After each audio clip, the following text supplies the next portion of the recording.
రాజ్యసభ ఎంపీగా నటుడు మక్కల్ నిధిమయం అధినేత కమల్ హాసన్ ప్రమాణ స్వీకారం చేశారు. కమల్ తమిళంలో ప్రమాణ స్వీకారం చేశారు. కమల్తో పాటు డిఎంకే నుండి పి విల్సన్, సల్మా, ఎస్ఆర్ శివలింగంతో పాటు మరికొంతమంది ప్రమాణ స్వీకారం చేశారు.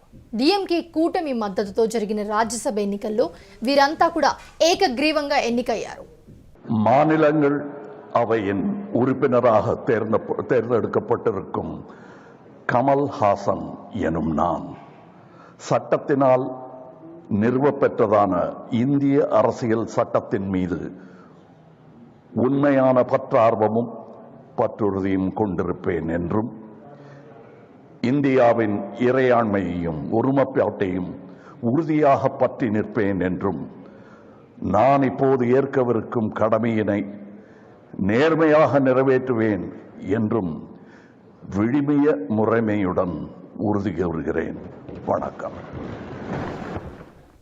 కమల్ హాసన్ 2018లో ఎంఎన్ఎం పార్టీని స్థాపించిన తర్వాత 2021లో తమిళనాడులో జరిగిన అసెంబ్లీ ఎన్నికల్లో ఇండియా కూటమికి మద్దతు ప్రకటించారు. డిఎంకే సైతం కమల్ మద్దతు ప్రకటించారు. అయితే ఎన్నికల్లో కూటమి అధికారంలోకి రాగా డిఎంకే ప్రభుత్వం ఏర్పడింది.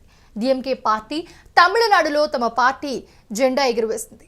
డిఎంకేలో 134 మంది ఎమ్మెల్యేలు ఉండగా 4 రాజ్యసభ స్థానాలు ఆ పార్టీకి దక్కాయి. దీంతో రాజ్యసభ ఎన్నికల్లో కమల్ పార్టీకి రాజ్యసభ స్థానం ఇచ్చేందుకు కూటమి ఒప్పుకుంది. ఈ నేపథ్యంలోనే కమల్ హాసన్ రాజ్యసభకు ఎన్నికయ్యారు.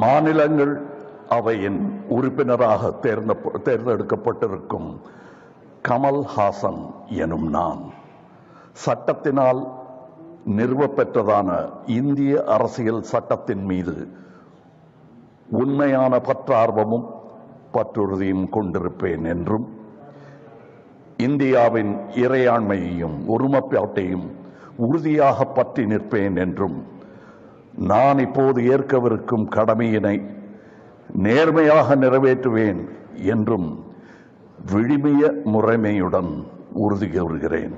வணக்கம்.